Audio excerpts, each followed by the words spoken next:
back to the Citizen channel. We're all staying safe and well. And our story of the game, where we look back at City 5, Luton Town 1, yes, 13th of April 2024, 3 p.m. kickoff, match day 32. So we go top of the table again for a little while anyway, but it's always nice, and we get the goal difference up. That's even better. So we're going to have chapter and verse on this little game. Please, the player rating show's already out there with me and Simon Bukowski's ratings, so have a look at that if you get a chance. Please, if you're new to the channel, push that subscribe button, push the bell notifications, everything City past, present, and as long as I can keep going. So I hope you join me. As usually, a vlog every day. I don't usually put one out on Christmas Day though, but I don't think anyone does that anywhere else as far as City fan channels are concerned. So at least one a day, sometimes two occasionally.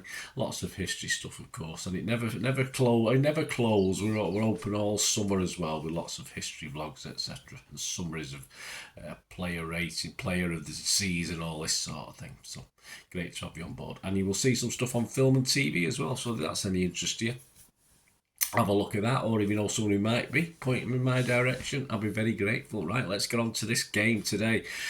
6 changes to Madrid. I did say there'd be 5 or 6 changes.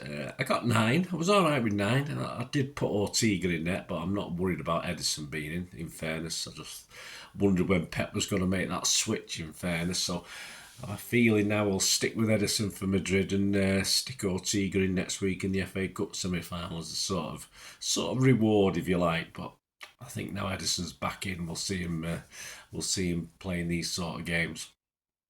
The other one I didn't have in was Gvardiol. I took a chance on Gomez playing, but hey, I'm glad. He's only young, you know. I keep thinking because Rodri's tired. I keep thinking all these other players are tired as well. Gvardiol, he's a lumberjack, and he looks like a lumberjack. He can carry on forever. Edison, Lewis, Akanji, Diaz, Gvardiol, Kovacic, Nunes, De Bruyne, Alvarez, Doku, and Haaland. On the bench, Ortega, Walker, yes. Ake, yes.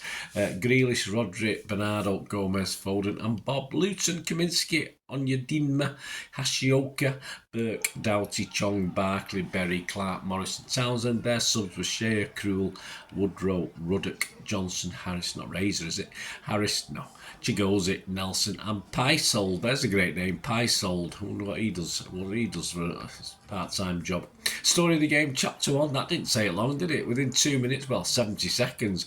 An odd own goal, very odd. Kevin De Bruyne slid Erling through, of course. It looked as though he'd score.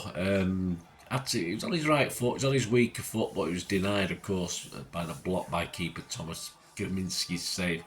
I think he should have done better with that one. But there you go. Doku then sort of collected the loose ball, tore his effort shot and blocked before Haaland does a spectacular volley.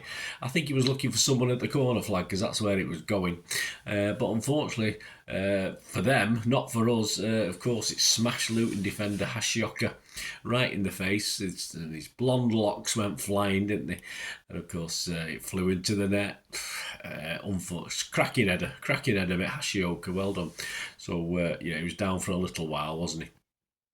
He's all right. It's only a ball. It's not a brick, is it? Come on, don't be soft. So 1-0 for City. So great start, but that was it. That was it for the first half. Chapter 2, penalty. You're having a laugh, Lummocks. Yeah, 20 minutes. KDB whipped in a great City free kick.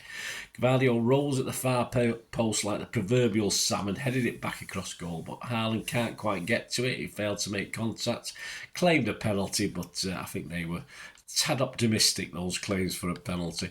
Chapter 3, kissing the upright. Yes, 26 minutes. KDB threaded a lovely ball through across the penalty area to Nunes. And his shot across the Luton's goal bows sort of beats the keeper, but kisses the post and actually ends up as a throw-in up over the other side. But very close. I don't think Nunes did that much wrong. It was just the keeper got his angles right. Perhaps he could have bent it in rather than shot that way, but hey, he's not Cancelo, is he? He can't do things like that. 43 minutes, yeah, KDB booked for a harsh challenge. He wasn't very happy. The referee did point out it wasn't the first foul he'd made. It's probably right, but that was the only booking all match, so poor KDB. Chapter 4, a KDB bender. Yeah, he responded well. 44 minutes, Doku found KDB on the edge of the area, but the keeper was equal to KDB's bending effort. and palmed it away for a City corner. And that was it, yeah, just the one goal after 70 seconds. Surely more will come, I thought, at half time. Otherwise, Luton will gain in confidence. That's the last thing we need. I didn't really come anywhere near thinking they were going to get back into any stage whatsoever, but you never know, do you? Longer it goes on 1-0. You certainly don't know with us, that's for sure. Chapter 5, Diaz gets a nosebleed. Yes, he did. 57 minutes, not physically. City passed the ball around the Luton penalty area. Doku beats his marker, found Alvarez, who in turn gives it to Kovacic. And he then finds the unlikely Diaz. Yeah, as I said, he must have a nosebleed. He's that far up the pitch, apart from set pieces, of course. And he has a go from the edge of the D, but I think it's always going wide. He didn't really worry the keeper. Chapter 6, a cover beauty. Yeah, 64 minutes. It's 2-0 from a corner. Little interchange between Alvarez and Doku. Then Alvarez finds Kovacic, sort of dinks it across, sort of and he sort of bounced about 6 feet in front of Kovacic and sat up nicely for him to volley through a crowd of defenders and City players to give Kaminski no chance. So that was 2-0. Chapter 7, they were almost back in it. Gvardiol skinned is the title of this chapter. 66 minutes. Luton had their first real chance. Yeah, Onyedinma, we'll mention him again in a minute. He bullied him, didn't he? Bullied and skinned Gvardiol, who seemingly had things under control initially, then didn't. Simple as that. And of course, he carried on rampaging into the box or to the byline Onyedinma with Gvardiol desperate to get back, but not quite doing it. Pulled it back. And Woodrow, so I think he perhaps could have done better. It beat Edison, but of course it bounced clear and wide off the crossbar. But looking at it on replay, it looks as though he had not time, but it looks as though I think he became under pressure. I think he could have kept it a bit low. If he kept it down, he would have been all right. There was nothing wrong with where he put it. It was just obviously too high. Chapter 8, a clear penalty. Actually, my lad did say that this was that clear and obvious. We should have had 2 penalties for it because it was that easy to give, and we're up the other end. 74 minutes. Yeah, you don't come any more obvious in this one. On your Dinmer again. This time on defensive duties, he's beaten all ends up by Doku, and he just late attempt at a tackle just sends Doku sprawling, so he stayed down for a little minute, a bit frustrated, and of course Haaland stepped up to take it, and Kaminski guesses wrong and Haaland side-footed it home. 81 minutes, we had the substitutes, Gomez for KDB and Bob for Haaland. Chapter 9, no clean sheet for Edders, though, was it? 81 minutes, it's 3-1, yeah. Well, as soon as we made the substitution, they scored. Pep, what are you doing? That went well. Get one back. Nunes miscontrols a pass to him from Edison on the edge of our own box. Sort of passes at Edison and City play regularly, but of course Nunes isn't sort of bedded in yet to know how to react, and his control let him down. Barkley edges it slightly, gets the best of Diaz, sort of sends a little dummy to Diaz and puts it nicely into the bottom corner, giving Edison no chance whatsoever. And it's 3-1, but we didn't have long to wait, did we? Chapter 10 of a jiving Doku, yes, 87 minutes, it's 4-1. Bob does well inside his own half, finds Gvardiol, and of course he puts it out to the rampaging forward Doku as defenders start to panic. So they came to cover him, 2 or 3 defenders. He's into the penalty area, he shimmies and he jives, and then he places a side foot shot into the far corner through the legs of a defender, so the keeper didn't really get any sight of it and was well beaten. Plus 5 minutes at the end of the game. Chapter 11, 93 minutes, another goal, yeah, 5-1. 2-2 for Josko, of course. Doku again involved. And he finds Gvardiol on the edge of the box, and a bit like the Kovacic one, really. He blasts home to make it 5-1. So that's 2 goals in 2 games. He'll be getting carried away, as I say. Every time he has a sighted goal now, we'll be shouting, shoot, and he'll be shooting. But I think most of them won't be going in the net, but we'll see. Match stats for this one. I'll do the summary first, and I'll do the match stats. Yeah, plus 4 goals. That's good, isn't it? I think at one stage we settled for 1, I think, or certainly less than 4 anyway. Another individual error led to us not having a clean sheet, which is disappointing. But the key thing is we seemingly got through without any injuries, and certain key players got a rest, and other players, it was nice to see them on the bench, wasn't it? As in Walker and Aki as well. So it's great to see them.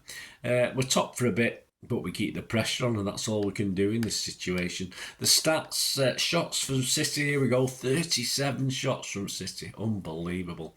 13 on target, 4 shots, I think a lot were blocked though as well, and that doesn't take that into account. 4 shots from them, 2 on target.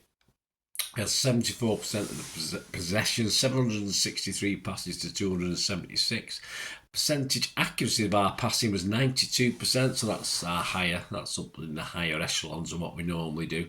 77% for them. 7 fouls by us, 6 by them. Just the 1 yellow card for old KDB. Offsides, none for us and 1 for them. I sort of looked at it, thought there was no offsides again, like there wasn't against Madrid, but there was 1 for them. And corners, 12 for us and 1 for them. We sort of got goals from corners as well, weren't we? Not direct from corners, but near enough, that'll do. There you go, guys. Hope you enjoyed the game. Hope you enjoyed my little memory of it and what happened. Let us know your thoughts. As I said, please check out my player rating show where we include Simon Bukowski. Some nice, interesting pictures have come up there as well. Some, of course, if you look at the City programme, it's youngsters, isn't it, doing artwork, and there's some cracking ones there. Some absolutely brilliant ones there. Yeah, so I put 1 or 2 up as we've been doing this, but yeah, funny. But having said that, it's probably better than I could do now. Never mind, kids. So there you go. The Pepsi 11, of course, for the visit of Real Madrid will be out on Monday, guys. So make sure you got those buttons pressed so you know when that's coming out. I think we've got a good. I'm hoping to get at least 10 of this 11 this time, because I think we got a big clue as to what's going to happen. The thing is with Aki and Walker, will they both start? I think one of them might, not particularly 2 of them though. So we'll see. Anyway, thanks for watching, guys. Let us know your thoughts. Let us know your comments. Great to have your views as ever. Until we meet again, that's one thing, don't we? Please stay safe, Blues. Come on, City. Bye for now.